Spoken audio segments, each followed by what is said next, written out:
And yes, we are live. I love to see that. So we are going to give some people an opportunity to come in before I introduce you. And right now we're at three people. Hello, hello, hello. If you are there, say hello to us. We want to make sure that our sound is good as well because we may think it's good. So if someone is brave, if they're watching, you don't have to talk, just give us a thumbs up. Um, yeah, and that would help us out. So I can go ahead and introduce. Hello, ladies. I see. Okay, Facebook user. I don't see the names. Some people I see. Some names, unfortunately, I cannot see, but I can only just respond to what they say. Thank you, Ty. He said we sound great. Awesome. So if you are just tuning in, this is a new season for the Women's Champ, who was on a break but is now back. And I'm so grateful to be joined by Mrs. Bridget Whitaker. God be knowing. That's something that I've heard her say. So, good evening, Narada. Hello, Sharita. Everybody that's there. I mean, some of your names, unfortunately, I do not see, but I just want to, tell you all thank you for tuning in with us. This is going to be an amazing conversation with Bridget, and we are going to go from there. So, again, I'm so grateful to be on Relationship Entertainment Television's network. So if you're tuning in, please follow Relationship Entertainment Television. That's how I'm able to bring beautiful ladies like Bridget on to come and tell her story. And the thing is, we all have a story. We all do. And I think that where we tend to go wrong is that we will minimize it. So let me like pump my brakes and make sure that I do what I'm asking you all to do. So if you all could pause, if Bridget is your girl and you're here to support her, share this content because I know that there's something that Bridget is going to say that is going to be very helpful. So if you all will go to Relationship Entertainment Television, share the show. We're live on Facebook as well as YouTube. So share the stream there as well. And we will get going. That's just how we're gonna do that. So Miss Bridget, how are you today? I'm so good. Happy Thursday. Look, Thursday evening. Such a pleasure to be joined with you today. Thanks for having me. Of course, it is an honor. I just want you all to understand. I met Bridget in 19, girl. When I say 19, I know 19 it already sounds period, old. right? I met you in 1994 as a freshman at Hamilton High School, and you were a sophomore. Yes. Do you Yes. remember how we met? No, I don't. Tell me, Luz. How did we meet? So I believe we were Hamilton High School, Milwaukee, Wisconsin, in the hallway. This is how I remember. If this wasn't our first encounter, I don't know. But Toya and I have a mutual friend, Tina, and so had an opportunity. We were so Tina was a cheerleader, and so I was just meeting Tina, but she made it a point to say, "Oh my goodness, you need to meet my friend Latoya." And so I just Okay. remember being, and I didn't even really know her, but I just have a fond memory of her thinking that it was important for us to be connected. And so look Wow. at us now, 20 plus years later, and still being, you still are beautiful, Oh beautiful my inside and God. out. So Oh, you're so sweet, Bridget. I love you. yeah, we old, we old, We're older, we're older, older. okay? Be like Because when I'm 70, I'm still gonna be stepping. Okay, we are older older. and we are getting better with Yes. age. And the beauty of, with age should come wisdom. Mhm. Wisdom should follow.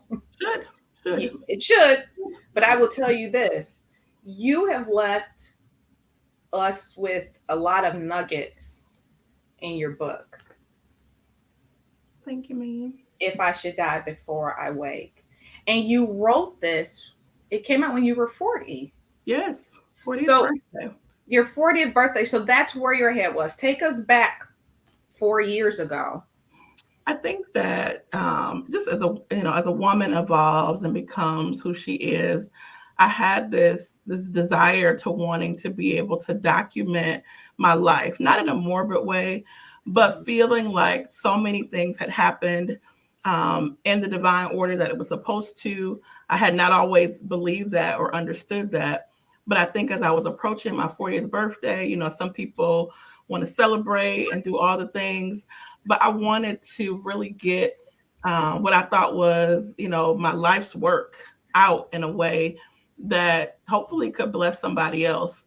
And so it had not been new material. I think I had always been working on the book, but it felt really special to be able to share it with folks in that 40th year. And so that was really important to me to be able to share that with the world.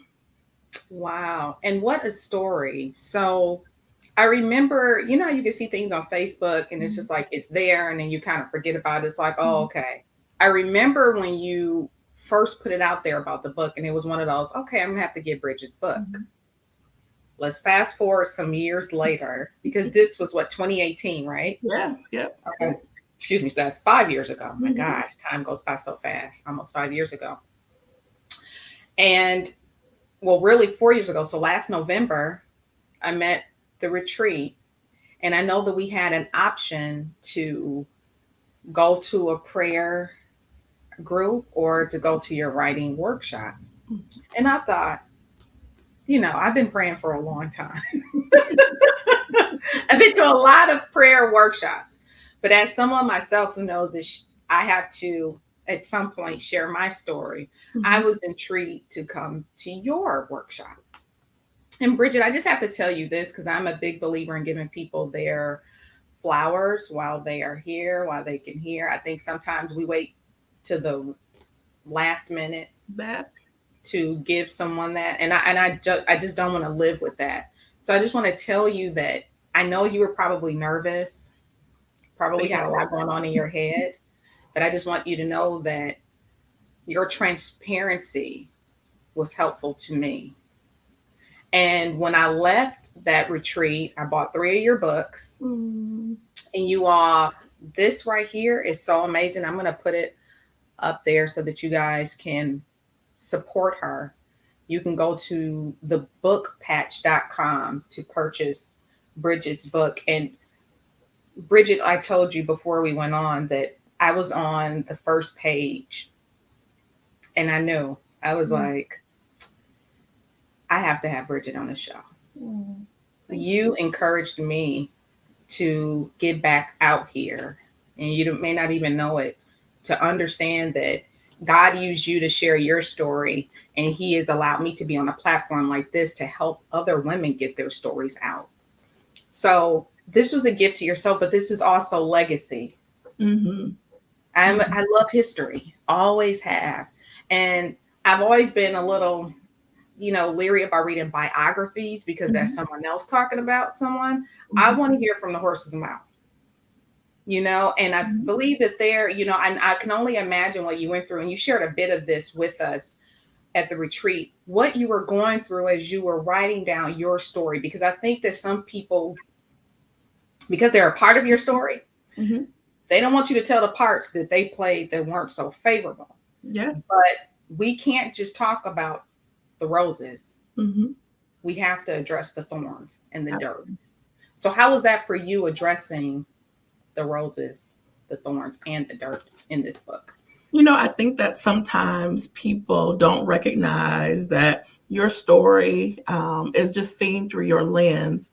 And even when you are in relationship with people, family, or folks are a part of your journey, they want you to see it the way they saw it. They want you to embrace it the way they intended it.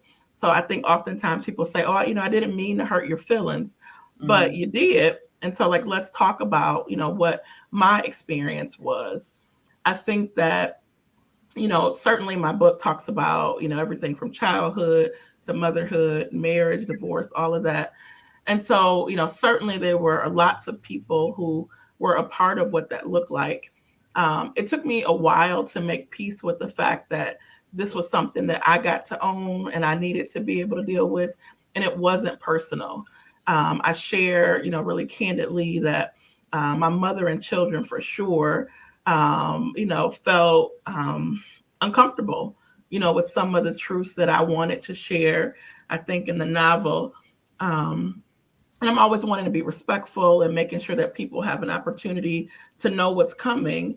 But Mm-hmm. I think ultimately, and I unpacked this with a therapist, and she was like, but your life is your life. And so it's your ability to be able to talk about it in a way that is healing for you, but then also going to help heal somebody else. And so Mm-hmm. I think I, learned how to be able to let go of the idea that it's got to be pretty and it's got to, make everybody comfortable, because Mm-hmm. that wasn't going to be a healing moment for me. So absolutely some hard conversations. But I had to be able to tell folks that, ultimately there's growth and there's maturity and being able to learn from those lessons. But I was Mm-hmm. going to tell it in a way that was honest, for me. Mm-hmm. And I think that, as someone that read your book in 2 days, that you conveyed that.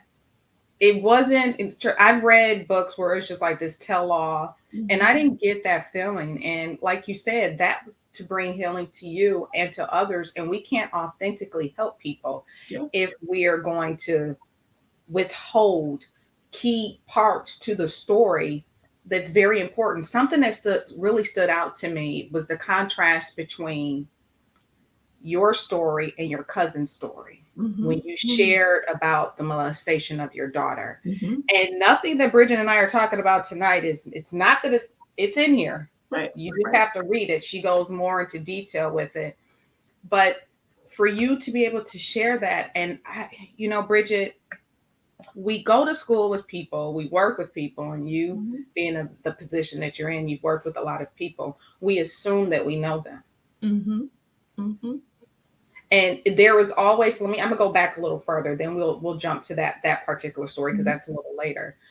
But I remember being in high school, and I don't remember the day that I met you. I just remember you being a cheerleader, you being bubbly. I remember seeing you in Miss Benston's class. A lot Yes. of us didn't go to the lunchroom. We would go in her class during lunch. I don't know Mhm. what that was about, but She had that a was like, safe space. Yes. yeah, there you go. It was safe. It wasn't all of the drama. We could just be. Yep. And some of us, we couldn't really be at home. Mhm. It was, certain teachers, staff that stood out that had a huge impact. And that's something that you and I definitely had in common. Mhm. Of course, I had no idea that you had gone through all of this trauma because I met you you were a sophomore in high school, had already had your child, your first Mhm. child by then. And there are all of these stigmas behind teen pregnancy, black teenage mothers. Mhm. And you all, let me tell you this. This woman's queen bee for real. This woman went on to finish college, got married while she was in college, had two children during college, and still, Bridget, you still finished, and you had trauma after trauma. Mm. Like it just kept compiling, and you kept going. So let's go back to that 13-year-old girl. Yes, I was a middle school student, still trying to figure out what it means to be a 13-year-old. I remember my mom worked several jobs, but certainly a second shift job that made us a latchkey kid, if you will. So I Mm-hmm. had one younger sister, and we were responsible for coming home, taking care of ourselves in those afternoons. But I was, absolutely doing what 13-year-olds were doing, wanting to be able to just be in the world and, Mm-hmm. without the guys, I think my mother and father, because I want to hold him accountable too. I just made some really adult decisions that, ultimately caused me to be pregnant when I was 13 years old in the eighth grade middle school. Mm-hmm. And so, absolutely shame, embarrassment, but also, to be completely honest, just 13 and like clueless. I don't even know Mm-hmm. what this means. I remember going to a Planned Parenthood, and the Mm-hmm. nurse was explaining to me that I was pregnant. And I was like, but I've only had sex one time. Like, what is Right. that can't be, that's not how it works. And I Yes. remember the nurse being like, oh, baby, like, where have we failed you? And I just did not, I was unable to even process like what that really Right. meant. And so Mhm. again, growing up in some of, the conditions that we were in, there wasn't really anybody to tell that to. And so I Mhm. just remember, deciding in my 13-year-old head, I'm going to just figure out how to make this go away. And so I think that I spent 6 months of that pregnancy not knowing even how to come up with words to talk about what was happening to my body, but even my mind about like what's about to happen next. Mhm. And so I Mhm. think that, in teenage pregnancy, I had to really, number one, grow up really fast because now life is coming at you fast, body is Mhm. changing, life is changing. And then as the adults in my life became aware of my situation, I had to deal with their perceptions of like what should happen next. And I'm Mhm. like, they had already counted me out for not being able to finish school, absolutely not going to college. And like already telling me, like, here are the things that you cannot be because Mhm. of an adult decision that I made. And I just remember feeling so alone in the world, Mhm. like, imagining like, God, this is it, this is where my story ends, and Mhm. not even having the sense to be able to process that he has so much more, but Mhm. being trapped in that moment of thinking this must be the end of the story, right? Isn't that But something? But oh, you said like, but some of us are guilty of that now. I notice how you said trapped in the moment. mhm, mhm, And I think about the word of God, this too shall pass. yes, If yes, we could really drill that in our spirit, mhm, this too shall pass, we will not allow things, I just hear my grandmother's voice, beset us mhm, so easily. We're mhm, human. We have every right to feel. And, we're in a culture now where everything, everybody's about expressing, my truth, right, my truth, my truth. But the truth of the matter is, as adults, we don't take care of our healing. So we continue to bleed on the generation after us. So who was the adult for this 13-year-old girl to say, honey, you're going to be okay? Not you can't, but this is what you can do, Bridget. Who was that adult for you? So interesting enough, it wasn't a family member. It was Mm-hmm. nobody, in my, immediate or extended family that was breathing like that promise of a better tomorrow for me. Mm-hmm. I feel like I was loved, but no one even had, again, this desire to show me that like there was a light at the end of the tunnel. But I remember that there was a guidance counselor who was so special. I remember they told me I couldn't go to gym anymore because now I'm pregnant. I guess, pregnant people don't exercise, but okay. Mm-hmm. But I remember I was in her office, Mm-hmm. Miss Hickman. I'll never forget, older woman. And I'm feeling again embarrassed, shame, Yeah. thinking that I'm not worthy to even be in the school anymore. And I remember her just always pouring into me. I remember she told me every day I was so beautiful and I was so worthy. And I remember, I don't remember if she was a spiritual woman, but Mm-hmm. she created an atmosphere that made me feel welcomed and seen. And so even on the days where I was thinking like, man, I'm not going to high school, I'm not going to college, like I'm not going to be the things that I thought I was going to do. I think that every day she found a new way to make me feel like I was still special in the midst of what wasn't even clear to me at the time. And so Mm-hmm. in my heart I believe that was God, helping to be able to be that voice of reason, to say that joy was coming, and I just needed to be Mm-hmm. able to be still and know.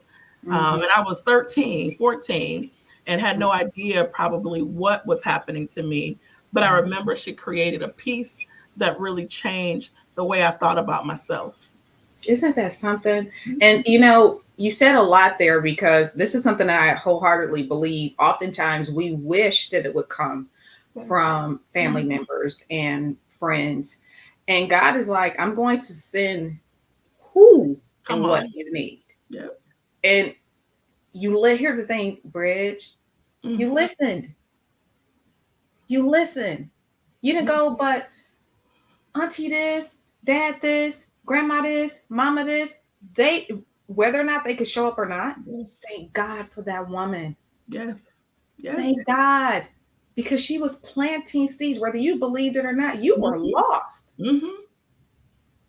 And look at where you are now. Bridget, your book was so rich. It was so wonderfully written. I'm not just telling you that. I have read books that were all over the place and I got confused while I was reading them. I'm serious. I'm just like, okay, wait, what? The timelines, this isn't even working right. My brain is real crazy. But when I read your book, like I couldn't put it down. Y'all, I was falling asleep reading Bridget's book. Like the book was falling, you nodding off, book falling on your head. That's what was happening because I couldn't put it down. I was so intrigued. And I'm like, I know her. I'm reading a book about someone that I know. And there are so many wonderful women from Milwaukee, Wisconsin. And you all, we were talking about this before we went live. I said, I really want to shed some light on some amazing people in Milwaukee because I feel like our city is the great people that are there are overshadowed Oh, yes, I agree. by all of the violence. And that's like another conversation that we can have.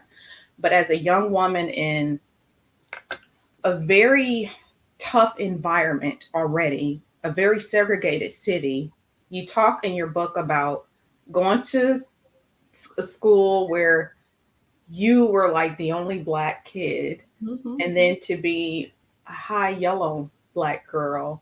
And I was reading at one point where one of the teachers, a black teacher, where you think, okay, we're going to have some common ground here, is making it her business to talk about your color Yes.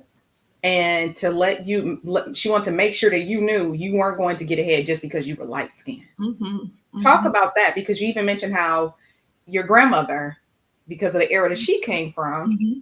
made it a point to kind of lift you up a little more than your sister, who was of a Mm-hmm. darker complexion. Yeah, so I think that, as a young person, my grandparents are from the South. So, like most families, you got families that migrated up north to Milwaukee. And so I just remember my grandmother, having been really honest about how her childhood experience had been more positive even than her husband, my grandfather, Mm-hmm. because of complexion. So Mm-hmm. she talks about how her opportunities in the South have been greater, her exposure to Catholic schools have been greater, simply, based on tone and skin. So I think that, and again, no fault of her own, I think my grandmother carried kind of that air about herself, that me being her light skinned granddaughter, should really lean into what would be afforded to me because I kind of fit what she thought was the preference of a category. Mm-hmm. And I remember being young, not really understanding what that meant. I Yeah. know that my grandmother, always about the hair, always about, tone. And I do remember her being just very opinionated about making sure that I stood in that sense or about, that power that made me something. Okay. It wasn't until I was in the sixth grade that I had a teacher who I don't know, I won't even say what I think it was, but she was very insistent upon making me know that being light skinned and cute was not going to get a grade in her class. Which for me at the time, 11, 12, I'm thinking, what? Like that? How Mm-hmm. are we even worth? And but it showed up in the way that she talked to me, the way Mm-hmm. she treated me. She even, I remember once calling my mother to let her know that she didn't want to give me an A because she didn't want it to go to my head, because she didn't want me to think that I had earned the grade for some other reason. So, not that I had been a great student, a great scholar, a great writer, but wanted her to help me know that it wasn't because I was a pretty girl. Sixth grade. And what makes it so sad is that those are the stories that you'll never forget. I Oh read yeah. the other day on Facebook saying light skinned girls don't know anything about colorism. And I was just like, wow, that's crazy That's because ignorant. but a whole feed of comments that tell the story. And I can only say from my experience, I Mm-hmm. know that there were moments in my childhood from family, from teachers, from you know networks, Mm-hmm. that certainly use that skin tone to be the way that people saw you, whether positive or negatively. And I think that that is absolutely a part of my story. So I reject the idea that we could not have experienced something uncomfortable, Mhm. even when people didn't see it as a problem. Isn't that something? And it is very real. I actually did a show when I first started out doing the Women's Champ show. Yeah. Dealing with all shades, all textures, just talking about our hair Mm-hmm. and our complexion. So again, you all, you can always go back and watch old Women's Champ shows on Relationship Entertainment Television. If you have not liked Relationship Entertainment Television, RETV, please follow Relationship Entertainment Television. I'm able to have Bridget on and share her story with this black owned network, and they are really pushing, to educate people, to inspire people. And it's entertainment, because one thing I love about the show is that we're just going to talk about whatever and be as candid as possible. And I'm so grateful that I have that freedom. But really, you guys can go back and take a look at that show. But that's interesting that they would say that lighter women didn't deal with that. And it's just like, oh man, it's just like, what a disconnect there. But it's like, as a young girl, to go through that, and she's concerned about this, which a Mm-hmm. lot of people are, but the internal issues that you were having, I you think there even, was I think there yeah. was that sense of me, even again as a young person, trying to process: is there something that I'm doing Mhm. that's making it appear that I believe those things that she was saying about me. I remember my grandmother told me once that I should never cut my hair or I would never get a husband. And so I remember, my hair is short today, but I had did the big chop, and I remember walking into her home on a visit, and she almost in tears, Toya, like, what are you doing? Like, you about to ruin your chances. And I'm like, Grandma, I'm grown. And what? Mhm. But there is a true sense of her not feeling like she understood, that Mhm. beauty of, women being able to come in all shapes and sizes and tones, and that had nothing to do with it. But, Mhm. a very archaic viewpoint Yes. about the definition of beauty.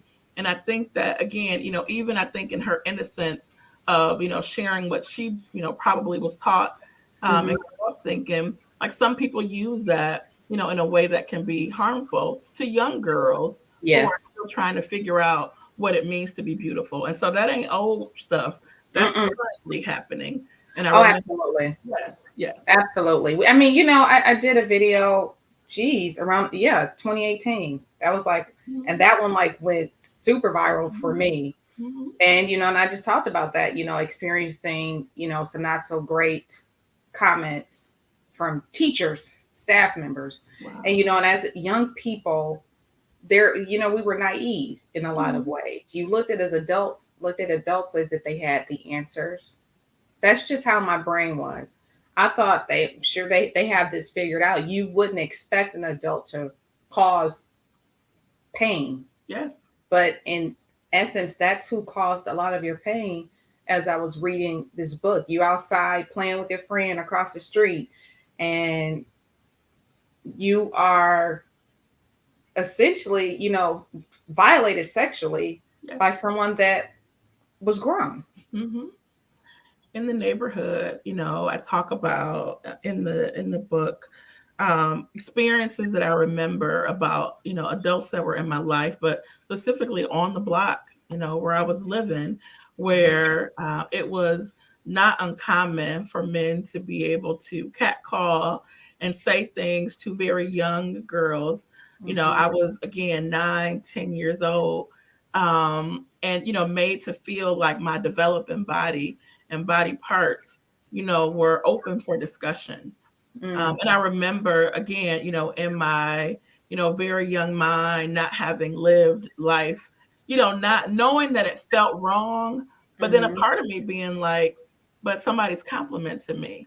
So like Mm-hmm. being really confused with, do I accept the compliment or do I Right. acknowledge that this is a grown person who Mm-hmm. probably shouldn't be looking at me or thinking about me in that way?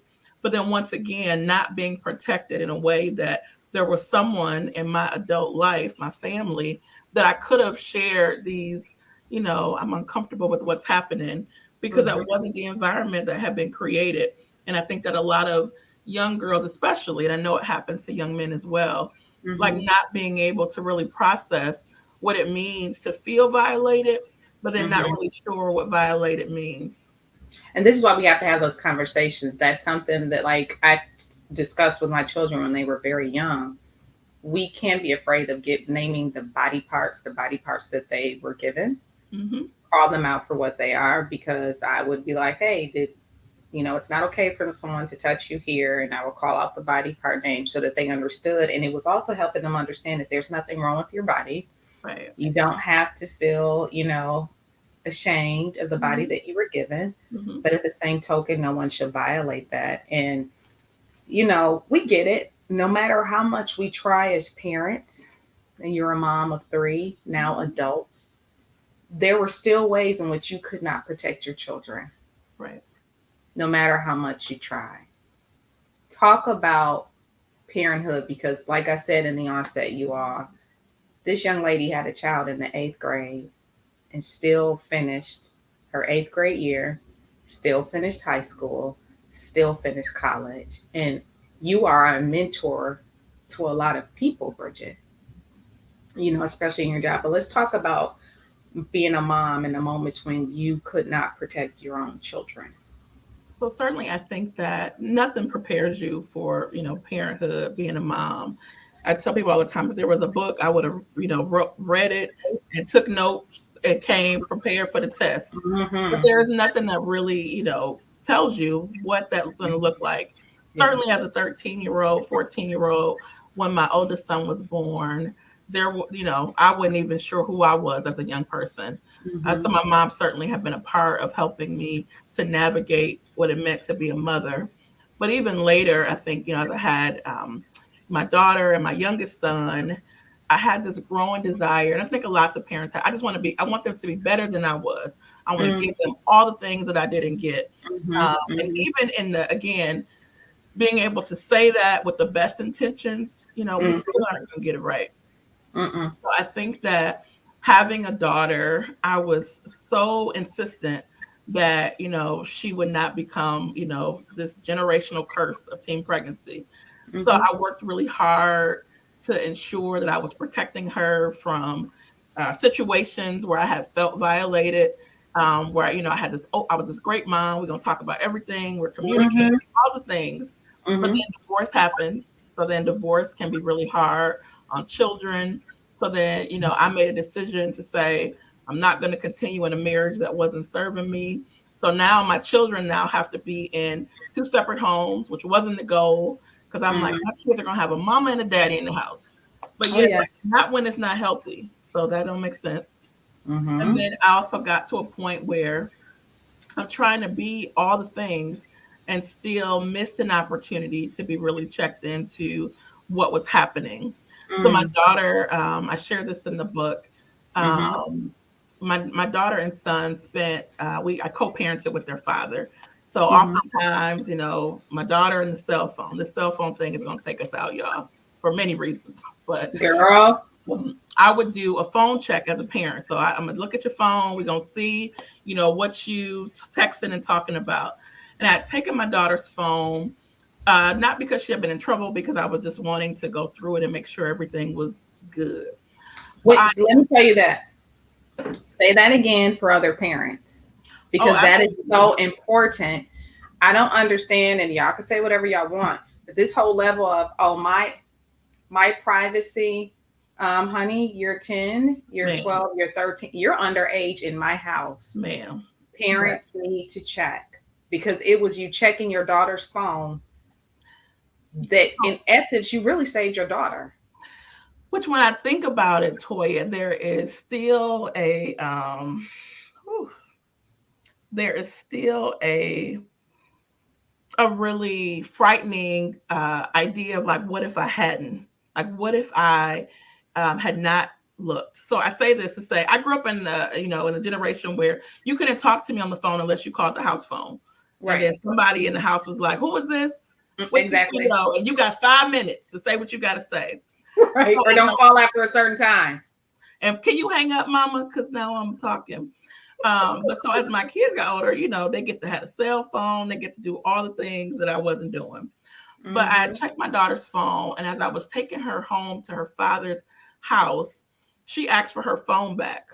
Mhm. And so I'm like, oh yeah, let me make sure I didn't did the things, because now I done took the phone and forgot why I took the phone. But Mhm. as I'm driving, there's a message on her phone that says something to the extent of, "I'm sorry that happened to you. I'm sorry that your father did that." So immediately, again, in my mama head, I'm like, what did you must have got in trouble? Did your dad, discipline you? Did you get on punishment? Did you get it back? Like, help me figure out what I'm missing so I can give you this phone back. Yeah. And so everything that I'm asking my daughter, she's like, no. I was like, well, did he yell at you at school? She's like, no. I'm like, well, did you get on? Like, girl, what? So we can get Mhm. on. And then in very ignorant way, I said, well, I know he didn't touch you, thinking it absolutely is not that. Right. And she didn't say anything. Mhm. And so then I paused, like, okay, well, maybe she didn't understand what I say. I said, well, I know he didn't touch you. And my daughter, immediately, I had a overwhelming sense that I had gotten the answer that I needed to get. Mhm. And I remember her saying, Mama, don't do nothing crazy. And I just, Toya, I lost it. I remember like not even being able to find words to respond, but I knew that I believed her, and whatever it was, that this was something that this child was revealing to me, even in her silence. And so I remember, in a very humble way, like asking God, please help me not do something crazy, Yeah. because now I'm feeling like, what do I need to do to protect my child? And in the Yes. book, I just talk about how, certainly I deal with learning a very traumatic, ugly truth that had been happening to my daughter, and going through the process of getting justice for my daughter and Mhm. wanting to make sure that this did not happen to anybody else. Now, Toya says, you saved your daughter by checking the phone. God saved my child. I really believe that. And I think that it could not have happened any other way, because Yeah. I was in a situation with a parent that I was co-parenting with that I really believed to be, you know what? I told somebody I thought he was a better dad than me. Like, I was Mhm. like, dang, he's such a good parent. Like, he was the Mhm. fun dad. I was the one that was like, y'all need to do, and he was Mhm. the fun dad. So in my mind, Yes. I had decided I was trying to be like him. I'm trying to Right. get the brownie points that they give to him. Had no idea Mhm. that he had been inappropriate with my daughter for a number of years after our divorce. So at the Mm. time, he had been married, had a new child in the home, and my daughter had revealed to a friend that she recognized that he had been doing things to her that were inappropriate. And so in her young, innocent life, also 13, check this out. I'm 13, teen pregnant. She's 13, experiencing another form of trauma. Mhm. Mhm. I remember thinking, oh my God, how did I miss this? Like, what did I do that, immediately taking responsibility, like I must have put her in this unsafe situation. Yeah. So having to, be very clear that justice and healing was necessary. Thank God that we Mhm. have been able to get through that. But I will say, Toya, what I learned, and even in the years that have passed, it's been almost 10 years now that we Wow. have gone through this journey. There were so many parts of my daughter's life, my children's life, that have been impacted by, Mhm. the recklessness, the ugliness of a disgusting um, part. I'm gonna say a part of, my daughter's father that really, made us feel trapped for a long time. It was Mhm. like grieving somebody that we loved, and Right. wanting to be thoughtful about what does that look like now. I remember my daughter said she felt like her being able to tell her story saved then her younger sister, who her dad had in that his next relationship. um, and so even when I'm thinking, I did something to help protect her, her young mind is thinking she protected somebody else. Mhm. Mhm. Mhm. It goes back to God be knowing. Hmm. And he Hmm. did, Bridget, because you could have ignored that. Let me tell you something. You have parents that are afraid of their teenage children. They just want to be friends. They don't want them to be mad at them. Mm. Let those children be upset with you, because Right. think about the care that you could have received at 13 Mm-hmm. while you were pregnant, but you didn't do it. You didn't say anything to your mom. She was focused on taking care of you all. Mm-hmm. You're not faulting her for that. You know, Right. she working a job, but you're afraid to share out. Thank God, Bridget, that you took the phone. I'm telling you, you have parents now that don't want to parent their children. They don't. And so, Mercy. we get all of these stories. Oh, I didn't know that he was into that. I didn't know she was into that. And it's like, investigate. The Holy Spirit is like, take that phone, Absolutely. and you Absolutely. did it. And you have parents where things come to their mind. This is like, let me tell y'all, whoever's watching this, some of you all, you have these younger children, you all need to check their phones. In the And you, Facebook, you shouldn't in even the be giving them DM. yep, shouldn't even be giving them announcements. In the middle of them doing this, let me see your phone. Yep. Yes. You'd be Because surprised. you also shared with us at that retreat that you had a cousin Mm. that had this Yes. same experience, but you weren't willing to share your story, and it Mm-mm. hurt you. Please share with the audience what happened, why you weren't initially willing to share that. And I can only imagine how Mm. challenging that was for you because of who the violator Mm-hmm. is. I tell people all the time, I really believe that, secrets keep us sick. And so Mm-hmm. I think that so many families have embraced this sense of, they don't need to know what's going on in this house. They don't need to know our business. Some of it is because, we just shame of what we got going on in our own houses. Mm-hmm. But, I definitely think that I grew up in an era where people didn't need to know. I was 13 and pregnant. It was shameful. I'm going to keep using that word shameful to Mm-hmm. my family. Mm-hmm. And so, I grew up, my grandparents, my grandfather was a minister, and, all that comes, and Mm-hmm. so all that comes with, keeping up the idea, that we got it all together. Mm-hmm. When, I learned later that there have been folks in my family that had babies that nobody talked about. So there's Mm-hmm. that.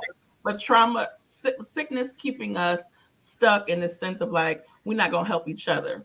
Yes. So at the point that I was dealing with my daughter's father's trial, so in the midst of him going to trial to be sentenced for the hurt that he had caused our family, my mother at the time had been not wanting to talk about it. So we didn't share it out to many members of our family, which in retrospect probably added more hurt than harm, because Mm-hmm. now we're going through a trial where we're the only ones in the courtroom because we're Mm-hmm. not willing to let people know what's happening. And so it's like, people don't need to know, this is just an ugly situation, let's keep it in house. Okay. And so during this time, I had a dear cousin, Lord have mercy, who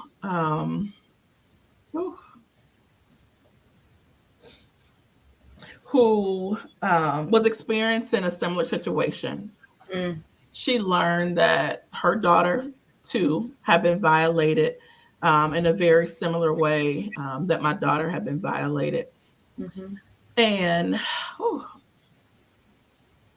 I mean, I always think about how this could have been completely played out different. Mm-hmm. So the way that she responded to learning about what was happening was very different than the way I responded. Mm-hmm. And only grace of God, because I probably was where she was at. Yeah. But she responded in a way where she took the life of of her daughter's accuser, of her abuser, Mm-hmm. and made a very deadly decision to end his life in terms of her claiming her own justice immediately. Mm-hmm. And so as our family had began to unpack, what was happening with her trial and her, arrest, I had my grandfather, make a statement to say, "Oh, Bridget, that would never happen to you. Because that would never happen in our family. That would never be your situation, because that doesn't happen to us." Mm-hmm. And I remember being on the phone call. We were in a 3-hour call. I'll never forget my mom and grandfather. And I wept. I wept for her. I wept for me because immediately I said, I could have changed the situation for her. Wow. I could have given her some information that could have probably helped her know what was going on and Hmm. help her figure out a path to healing and justice that didn't impact her own life. Yes. But I was in a situation where I was told, we don't talk about this. We don't need to let Hmm. anybody know. And then in the decision not to share out my story, not being able to help somebody else, hurt somebody else tragically, and now Hmm. they are dealing with the ramifications of a decision that she made. And my Hmm. heart just hurts because I think that, me having to reach out to her years, a year later after she had been incarcerated to say this happened to me the very year before it happened to you. Mm-mm. Can you imagine, Toya? Mm-mm. Mm-mm. Like, I'm sorry that you are going through this, but I Mm-hmm. could have helped you. I could have saved you. I could have offered some advice that could have helped position you to know how to deal with this crisis. And yet I was silent because we didn't want people to know our business. And because we judge each other so harshly, Oh, yes. And that's what it and comes then down we, to. I we don't judge want each anybody other. to judge y'all. We judge one another harshly. And the truth of the matter is, if someone Mhm. is having thoughts, inappropriate thoughts in their mind because of a seed that was planted, and some people don't believe in this. Believe what you want. But if you just talk to most people that abuse, especially adults that abuse Yeah. children, they were abused themselves, and they didn't talk about it. Yes. So Yes. we haven't even created environments for people to say, "I'm not okay." It'd be like, talk about it. We tell people, talk about it, talk about it, talk about it. But then when people start talking about it, we start judging them because, oh my Yeah. gosh, Hmm. you think like that. We don't realize the seriousness Yes. of the seeds that are planted in us while we're in the womb. Hmm. But here's the sad part, Toya. So, obviously, 10 years later, we learned about so many things that could have been prevented, not just my Mhm. daughter, but so many people, because they didn't talk about what happened to them, because we weren't willing, because we were too busy trying to keep up this facade that everything that we got going on and this pretty picture is Mhm. valid. And here's the thing. I remember being married really young, going Mhm. to church and like struggling in my marriage, like not knowing how to tell people I don't like my husband today. Like, what? Is that normal? But I was scared that if I said it, they'd Yes. be like, girl, you something must be wrong. And so I Yeah. didn't share. And so I Mhm. missed an opportunity to hear other people tell me their story. Other women being able to say, yes, and you will, and either you will learn how to balance, I like you today, I don't like you today, or that people have challenges in marriage. But because Mhm. no one told me that it was safe to share my truth or to talk about it in the testimony service, I Yes. spent years of my life in marriages, in relationships, because I didn't know that it was okay to say I'm not okay. Has Mhm. anybody been through what I've been through? Because Mhm. certainly there is, but we're Mhm. not willing to put it out there because then you might judge me and you might Oh, have an absolutely. And even in our 40s, we're still doing that. girl. But I'm grateful to God for where you are now in your life, realizing that that was an opportunity that you missed, and you did something about it, Bridget. You have no idea how many people that are watching, and this will be viewed more than just tonight because I know everybody could not tune in, but you are going to help someone to talk. You're going to help some parent realize I need to check in with my children and Mhm. not just believe everything that they're saying. We are losing our children Yeah. essentially to nonsense, Mhm. Mhm. and creating these environments where, and again, we know, come on, we were young people. We didn't feel like we could really talk to, you know, the elders. Mhm. But when you think about it, there were some adults that made themselves available Mhm. where it was a safe place for us to talk. And that goes back to you having a Miss Hickman who Mhm. told you at 13, no, you can be. Yes. It's something about that word be. Mhm. You Yes. can be Bridget. You will be. She spoke life into a situation that seemed destitute. I mean, we had Lady Pitts in Milwaukee. Everybody that was pregnant in high school, middle school, Where you went. that's where you're going. Yep. It was like, we don't want that around because somehow or another, I guess parents thought that it was like Contagious. contagious. Yes. Like, Contagious well, pregnancy. Child. Bridget's pregnant. Whoop. If she touch you, it's going to happen. No. If you have unprotected sex, sweetheart, it can happen. Listen. Okay. So there is education that comes with that. But in our communities, fostering these environments where we get out and share. And I have to just tell you, I'm so proud of you because your delivery, when you were sharing, I was just like, I was so in awe. While you were talking, Bridget, I was so in awe. I said, look at this brave woman. And I don't know if you even feel brave, but I I think look that at you as a brave woman. I think, do. thank you for that. I think that sometimes I get stuck in the space of I just believe that this is going to if there's one person that walks away and says, man, I needed to hear that, or goodness, that Mhm. was something that's going to help me think Yes, differently about my life. absolutely. It's not always brave because I could tell you that not everybody is wanting to hear the truth. Not everybody is wanting to talk about it. Mm-hmm. Not everybody is wanting to deal with the fact that we still in 2023 have families that are hiding behind mirrors and this idea that things are well when they are not. And so sometimes I don't feel brave. I feel like I am what they say, shaking the table, that I'm causing, problems because I'm making people feel uncomfortable dealing with the stuff.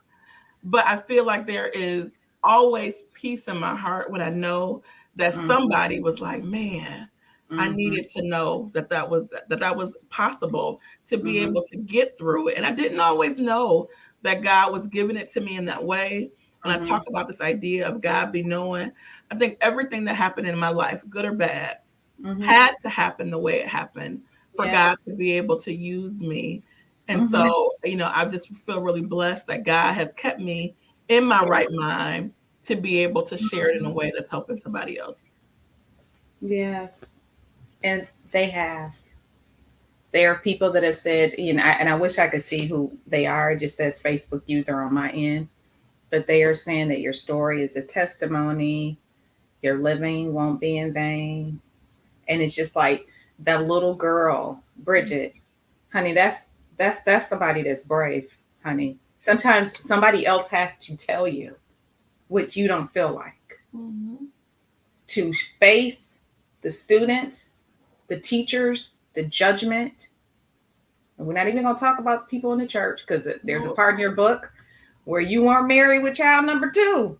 Child. Now it's like, let me hurry up and hurry up and, have this wedding, Mhm. and I understand that, some of the comments, some of the statements that we make out loud, we don't know who's in the room and Mhm. how it could affect them.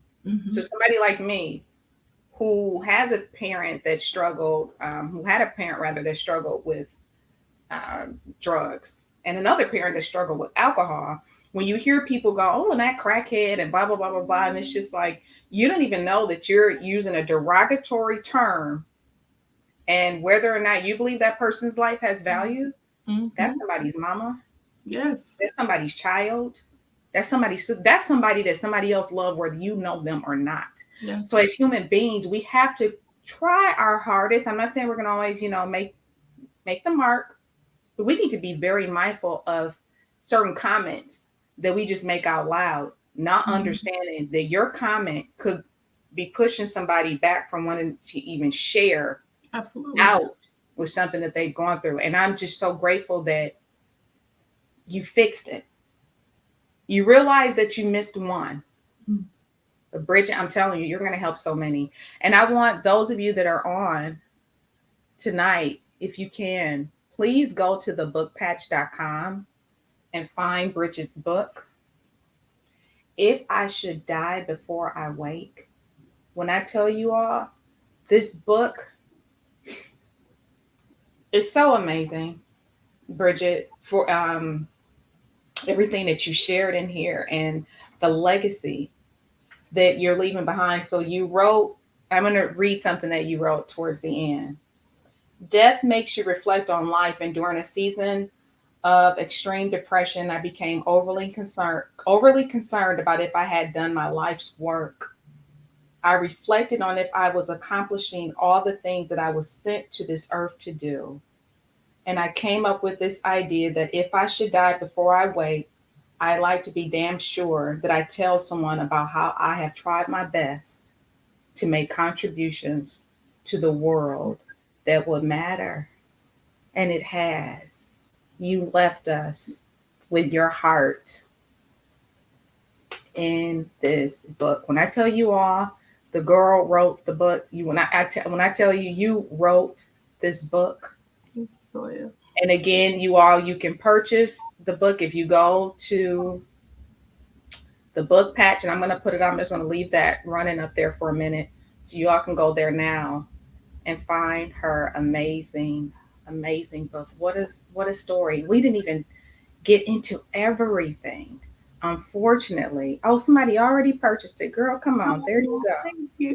Thank that's what we're going to do. That's what this is about, And I know I have to have you on again at some point, and I know that our time is, closing in. But I just wanted you to have an opportunity to talk to the audience about God be knowing, because where you are now, Bridget, Mercy.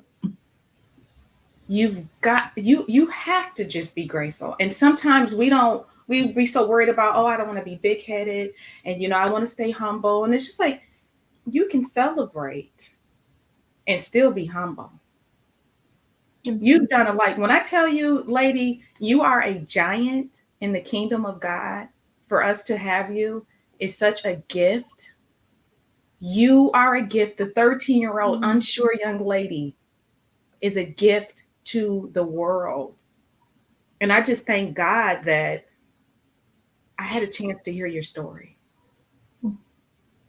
and that you get to share it. So when those doors open, as they will, you thought you were going to be what at y'all, was it, what was it, y'all, what were y'all having? Our What was centennial child. I your just knew I was centennial? going to be a You just centennial. knew that's where you were going to be, right? But what God be knowing, right? So God was like, okay, make those plans, Bridget. I would say, God always say, "Oh, girl, that's cute." We're not doing that, but keep on planning. So, for those that know, I'm in a sorority. We celebrated 100 years this past November. So, all of 2022, that's all we was doing, was preparing for this wonderful celebration that was happening. And I had an opportunity that came to me to be able to speak at this retreat that Toya and I attended, a beautiful retreat this past November. And when the invitation came, it was the exact same weekend of the Centennial. And I was like, oh, but I got plans. And so I remember Toya's beautiful, amazing sister was like, oh, girl, don't cancel that, because you coming here, just like you said, she does you, but she like you doing. She was like, oh no, because you're on the agenda, so just be ready. And I'm like, yeah, but I have, and God was like, nope, this is where you need to be. And so, as much as it pained me to Yes. miss the centennial celebration, I was absolutely where I needed to be, because Mm-hmm. God be knowing, He knew that I had to be in a place to share my story in Absolutely. the hopes that it would bless somebody else. And it did. And it's still going at the on the ticker, you all. Thebookpatch.com. You can find Bridget's book, If I Should Die Before I Wake. Please like, share, comment if you have not done so already. Please follow RETV on Facebook. Please follow our Relationship Entertainment Television on YouTube. And you can follow my beautiful Bridget at Queen Bee Virtue 3. You see that right there on Instagram. You can follow me on Instagram at Women's Champ. And Bridget, I just, well, thank you so much Love for you. coming on and sharing your story. And I want you to close it out. Um, you all will be back next week. This is my first show, and honored that I was able to have it with you, Bridget. We'll be back next week. Same same network, RETV. Please like, share, follow. Please purchase Bridget's book. But Bridget, let's end it with there's nothing like. I want you to finish that sentence. There's nothing like. There's nothing like trusting that God has a bigger purpose for your life. There's nothing like it. Mm, mm, mm. Somebody definitely needed to hear that. And to remember that this is a moment. Whatever it is that you're dealing with, it is a moment. Mhm. This too shall pass. Amen. Whatever it is, it will pass. I want to thank the audience for supporting the show, supporting Bridget. And, again, I just pray that everybody has a safe night. We will be back next week. And again, you can go to thebookpatch.com to purchase Bridget Whitaker's book. Now, she was Robinson at the time. Thank the Lord. You She's know, remarried, happy, and moving on up. And I'm so happy for you. So again, go purchase the book. I'm telling you, you will. I found myself in there repeatedly, repeatedly. So I want you all to have a wonderful night. Thank you for supporting us. Be safe and be great.